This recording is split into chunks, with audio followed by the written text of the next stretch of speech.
Notre dernière vidéo sur les cartes postales de la repopulation semble avoir touché une corde sensible chez beaucoup d'entre vous. Et nous sommes déjà passés à autre chose en préparant de nouvelles vidéos, mais en regardant les commentaires, nous avons découvert d'autres choses très intéressantes à propos de ce terrier du lapin qui n'ont pas été mentionnées dans la vidéo précédente. Beaucoup ont commencé à avoir des souvenirs profonds de leur passé. Des commentaires mentionnant que leurs grands-parents étaient orphelins, que leurs grands-parents venaient d'un champ de choux, et même des histoires où ils ont dû travailler dans des mines. Des commentaires très intéressants et je vous conseille d'aller voir les commentaires en question sur la chaîne principale en anglais. Je vais vous mettre le lien ici pour que vous puissiez la trouver plus facilement. De nombreux commentaires s'interrogent également sur la légitimité de ces photos. Comment savoir si ces cartes postales sont réelles?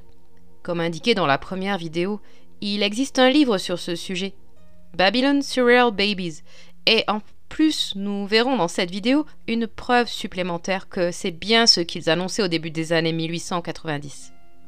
Quelqu'un a prétendu sur le Discord que nous étions venus activement et avions photoshopé ces cartes postales, ce qui ne pourrait pas être plus éloigné de la vérité. Puis nous avons vu un commentaire qui postait un lien et un titre, et cela m'a intéressé pour découvrir que ce terrier du lapin est encore plus profond. Oui, plus profond encore que le fait qu'ils expédiaient et mettaient au monde des bébés en toute légalité en 1913 et qu'ils apposaient même des timbres sur les vêtements des enfants. Mais ce qui est encore plus fou, c'est que le premier film narratif au monde, le premier vrai film, s'appellerait La Fée aux choux, film datant de 1896.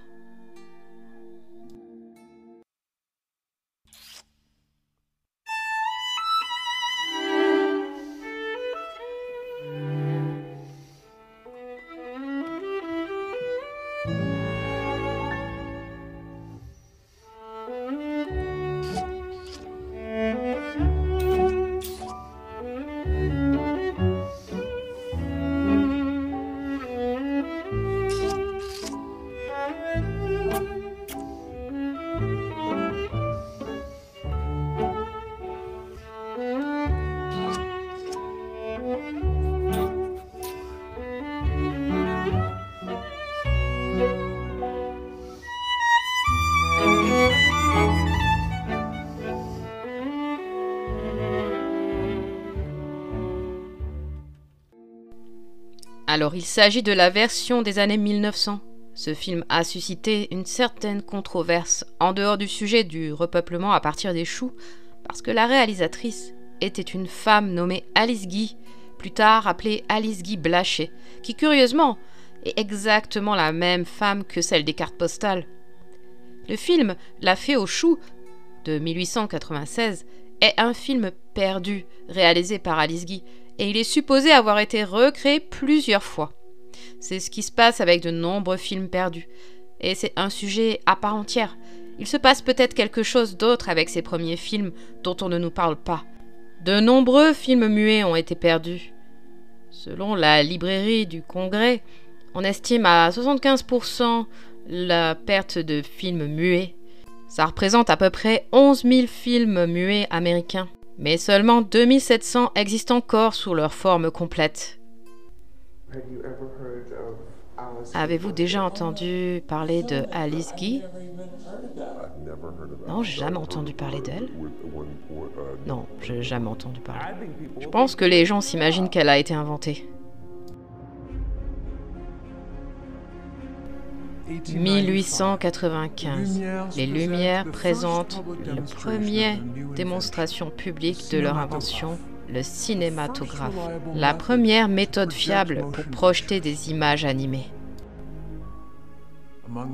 Parmi les invités, une jeune secrétaire, elle s'est dit « Pourquoi ne pas utiliser les films pour raconter des histoires ?» Alice Guy écrit, dirige et produit l'un des premiers films avec une narration jamais faite. Alice est l'une des premières à utiliser plusieurs techniques de film, incluant des gros plans, de la coloration et du son synchronisé. Alice a fondé sa propre compagnie, où elle a dirigé et managé tous les aspects de la production. S'en est suivi 2 décennies de carrière où elle a réalisé, dirigé ou produit 1 millier de films. Puis, elle a disparu de la production de films. Comment une figure aussi importante dans la naissance du cinéma peut ne pas être connue? De nombreuses séquences originales ont été complètement perdues et ils sont venus et ils ont simplement remplacé les séquences manquantes. Mais la version de 1896 de La Fée aux choux impliquait un couple en lune de miel, un fermier, des images de bébés collées sur du carton et un bébé vivant. Nous reviendrons sur ce point en détail dans un instant. Donc nous le savons parce que c'est ce que le personnage supposé d'Alice Guy nous a laissé. Mais comment le savons-nous? Je veux dire que vous avez vu comment elle traitait les bébés. Mais pourquoi? C'est la grande question. Pourquoi est-ce la première idée d'un film? C'est assez étrange, non? Et par-dessus le marché, ce film de 1896 est censé avoir été perdu, alors nous n'avons même pas l'original. Et il se pourrait bien qu'il y en ait beaucoup d'autres.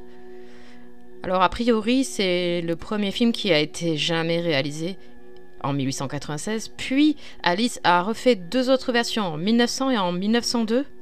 La raison pour laquelle nous savons qu'il y a eu un film perdu plus tôt, c'est qu'en 1922, le réalisateur Étienne Arnaud a écrit dans ses mémoires qu'Alice Guy a été la première à avoir l'idée de mettre en scène une scène dramatique devant l'objectif cinématographique. La controverse a commencé ici parce qu'il aurait écrit le mauvais film, selon le récit dominant. Le film dont il parlait, réalisé par Alice Guy, n'était pas La Fée aux choux, mais un autre film, Les méfaits d'une tête de veau. Alors, tête de veau? Des bébés vaches? C'est quoi tout cet humour noir des premiers films? C'est très étrange que ce soit les premiers films réalisés.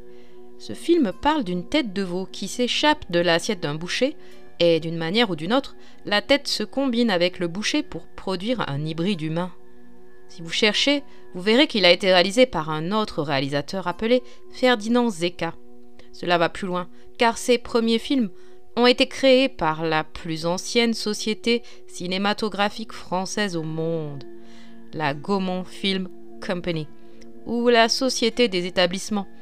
Donc les premiers films ont été réalisés par des sociétés de production, mais étrangement, beaucoup de leurs premiers films impliquent des thèmes très macabres, et on se demande si tout cela a un rapport avec Alice Guy et les Cabbage Patch Kids.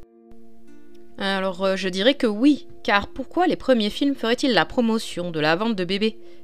Ils ont créé le premier film de la fée en 1896, spécialement pour l'exposition universelle de Paris, et les couveuses de bébés. Vous pourrez trouver cette information directement sur le wiki du film, et ce qui est aussi la preuve que les cartes postales de bébés sont réelles. En cherchant Alice Guy, nous avons trouvé une page très fascinante sur ce sujet précisément. Et au début, j'ai juste cliqué dessus à partir de Google Images et je cherchais d'anciennes captures d'écran du film. Mais j'ai découvert que cette page datant d'il y a 3 ans rassemblait aussi tout cela. Il ne s'agit pas nécessairement de promouvoir le train d'orphelins ou quoi que ce soit d'autre, mais il s'agit d'une bibliothèque massive de vieilles cartes postales. Et elle les a traduites. 2 d'entre elles m'ont particulièrement frappé dans cette collection parce qu'elles montrent clairement que ces cartes postales ont un rapport avec le repeuplement, sans aucun doute. Dans cette représentation, on peut voir des graines de choux et de roses mélangées dans un dispositif qui produit ensuite des bébés en masse. Tandis que la femme en robe rouge attrape le bébé, qui tombe de sa robe et qu'en plus, elle tient le poids de l'horloge, signifiant le changement d'heure. Ensuite, on a cette autre illustration ancienne qui s'appelle « Le char de la repopulation », montre une jeune femme, celle qui porte la robe, symbolisant les Cabbage Patch Kids, générant de nombreux enfants qui s'envolent dans les airs lorsqu'un homme au chapeau haut de forme commence à pomper pour alimenter la machine. On peut même voir qu'il y a des femmes de ménage pour s'occuper d'eux et que de nouvelles personnes viennent prendre les bébés pour les amener à la maison. Nombreux sont ceux qui pensent que ces photos pourraient être touchées ou truquées dans le sens où il s'agit en fait de photos modernes. Mais regardez encore plus de photos qui n'étaient pas dans la première vidéo. Il y en a tellement que c'en est époustouflant.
Tout cela a été fait pour promouvoir les couveuses qui se trouvaient dans les expositions universelles, c'est-à-dire des boutiques de couveuses entièrement opérationnelles remplies d'enfants prématurés vivants.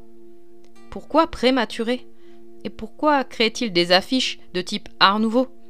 L'une d'entre elles, réalisée par Adolfo Hohenstein, n'est pas une carte postale, mais dans cette affiche de 1896, vous pouvez voir que non seulement un serpent tourne autour de la tige, mais aussi que des bébés poussent à partir des bourgeons de la fleur.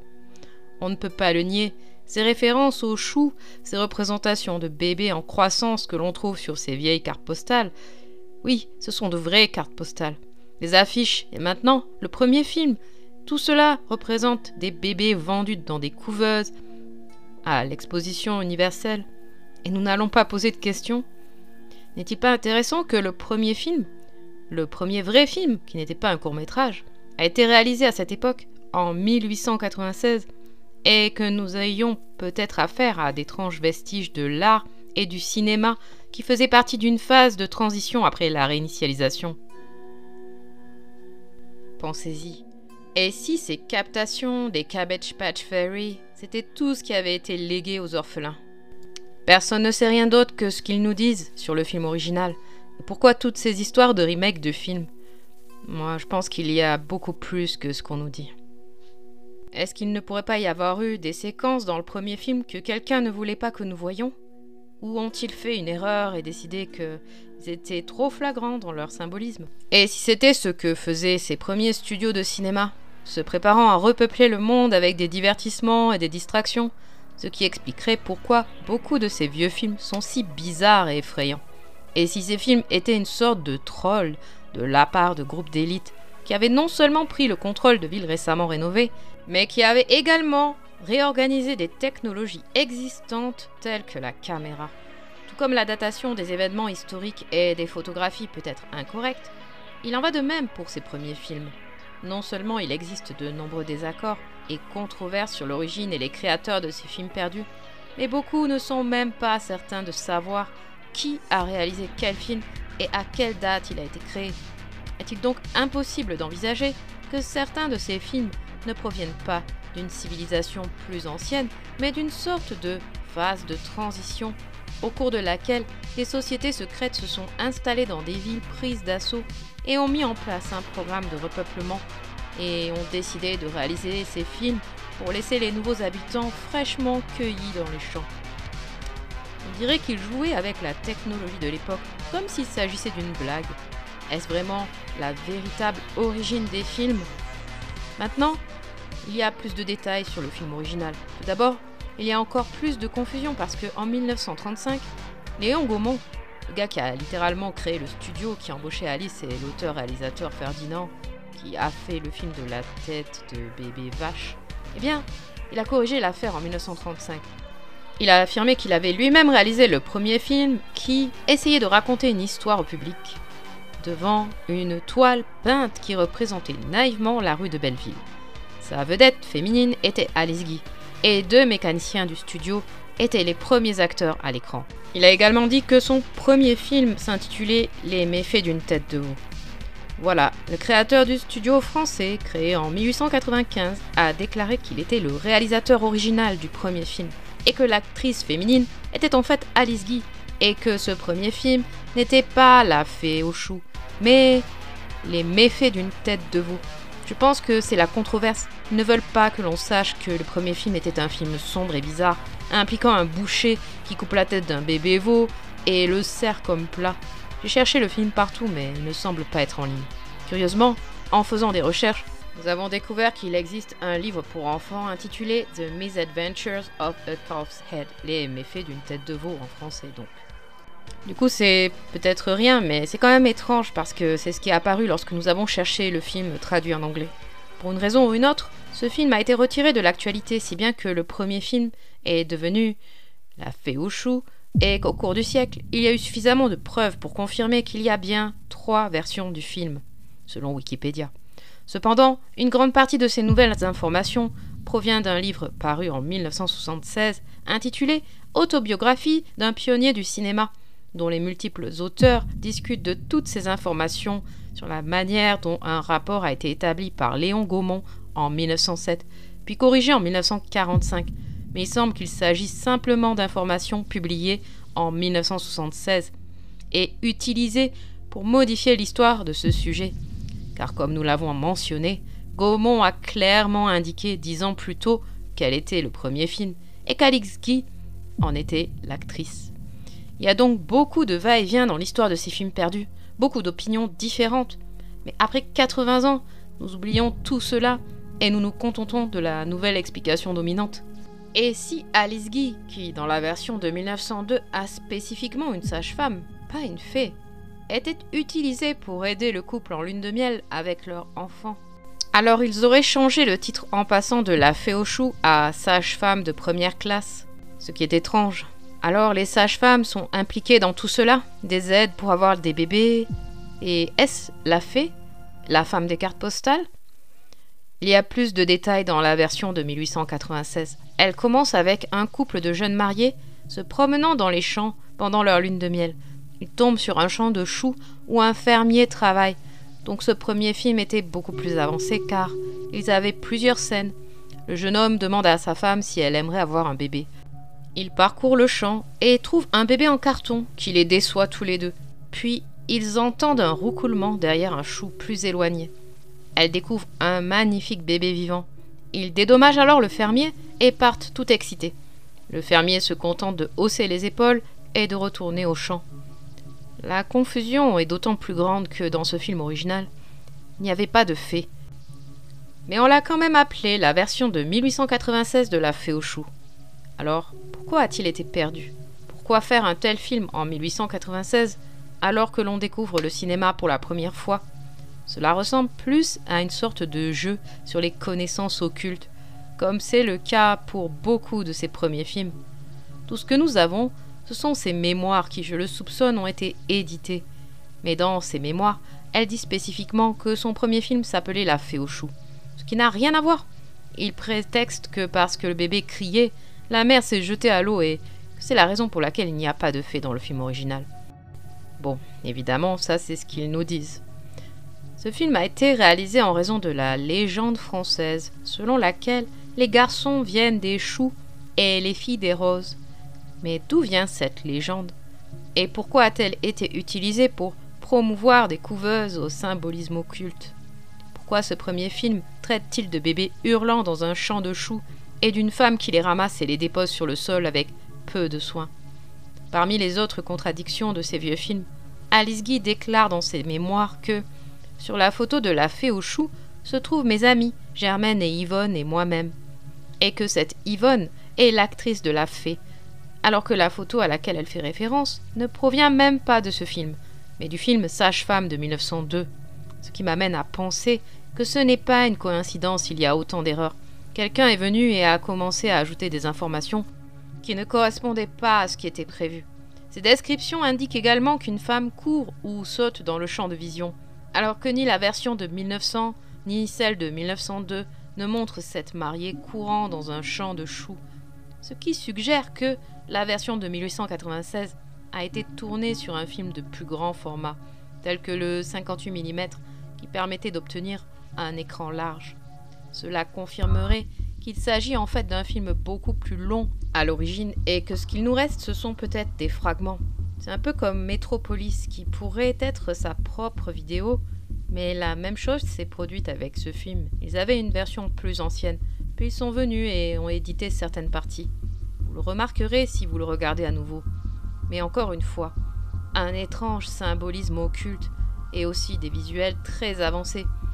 Ils disent que tout était peint en arrière-plan, mais je pense qu'il y a quelque chose d'autre qui se passe avec ces vieux films. Puisque les gens sont curieux de savoir si ces informations sont légitimes, tout ce que nous savons, c'est ce qui a été laissé dans les premiers catalogues et mémoires qui confirment que ces 3 films ont été réalisés par Alice Guy et qu'ils ont existé pour les 3 versions. La chose étrange est que beaucoup de ces descriptions dans ces catalogues qui viennent d'Alice ne correspondent même pas exactement au film. Donc elle doit parler d'autres films. Comment pourrait-elle se tromper sur ses propres films? Sa première description, c'est un couple d'amoureux se promène dans un potager à la recherche d'un bébé. Une fée dépose des bébés vivants qu'elle retire ensuite des choux pour le plus grand bonheur du jeune couple qui est aux anges.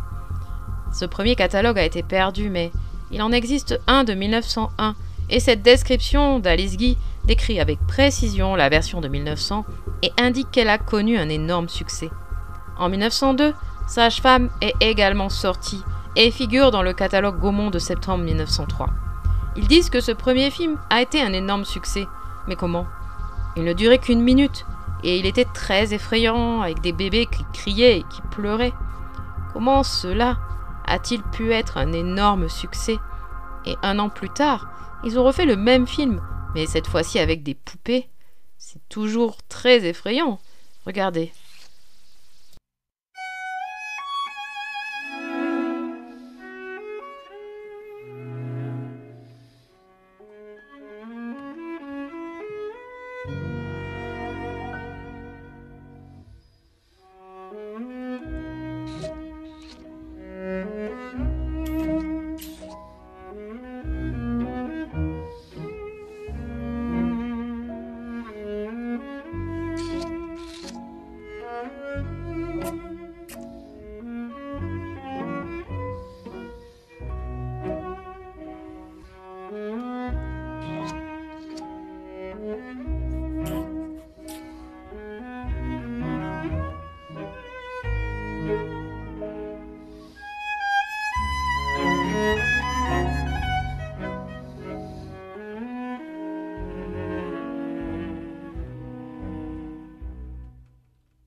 Il n'y a qu'un ou deux films en 1900 qui sont sous-titrés, et La Fée aux choux est l'un d'entre eux. Le nom plus long du film est en fait La Fée aux choux et la naissance des enfants. C'est intéressant parce que dans le film, il y a le sous-titre La naissance des enfants, ce qui devrait être le titre. Mais ils disent que ces titres étaient purement descriptifs et qu'il n'y avait pas de titre artistique pour les premiers films. Alors elle a pensé au nom avec la version de 1900. Mais je ne suis pas sûre de croire tout cela parce que elle dit plusieurs fois dans ses mémoires que son premier film était La Fée aux choux. D'autres éléments indiquent qu'il pourrait bien s'agir du même film. La preuve de la disparition du film de 1896 se trouve dans 7 films Gaumont existants. Ils affirment que lorsque les panneaux peints de ces films sont assemblés, la taille, au moins 12 mètres de long, indique qu'ils ont été préparés pour un film de plus grand format, 58 mm, qui n'a été utilisé chez Gaumont qu'en 1896-1897. Ces toiles de fond de 1896 sont censées être réutilisées dans les versions de 1900 et 1902. Certains de ces panneaux sont reliés par leurs bords, et d'autres sont reliés par des éléments spécifiques de la peinture.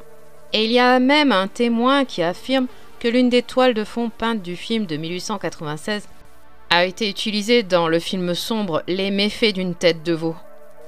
Et si tout cela était lié et qu'il y avait une raison pour que ces films soient perdus? Je veux dire, comment peut-on perdre les images? Et si c'était un grand film sur les Cabbage Patch Kids, comme un futur grand film en 1896, mais qu'ils avaient décidé de l'enlever, ou peut-être que c'était pendant cette période de transition, alors que les orphelins étaient repeuplés, que ces sociétés, ou les sociétés d'établissement, ou Gaumont, avaient commencé à jouer avec la technologie qui avait été laissée par une époque antérieure. Elles ont réalisé ces spectacles occultes et ces pièces de théâtre sur pellicule d'une manière très sombre et comique pour les laisser aux orphelins. Et ils étaient fortement symboliques, combinant les symboles des feuilles de chou et du génie génétique avec les symboles du sacrifice et du dépeçage de la tête de veau. L'une des autres grandes réalisations des studios Gaumont est Vie et Passion du Christ, également réalisée par Ferdinand Zecca, qui a dirigé la film au sujet de la tête de veau. Il s'agit de l'un des premiers exemples de films colorés utilisant le procédé pâté-chrome, c'est-à-dire un pochoir de couleur. Il s'agit d'une véritable prouesse pour l'époque, et de nombreuses autres techniques de manipulation et de composition ont été utilisées. Cela laisse supposer que l'origine de cette forme d'art est plus ancienne, car il se serait écoulé 6 ans depuis le premier film, qui ne durait qu'une minute. Alice Guy a également réalisé d'autres films très étranges. Elle a été impliquée dans ce que l'on appelle les films à trucs, où l'on montre quelqu'un qui fait des tours de magie dans le but de vendre des astuces de composition comme étant réelles.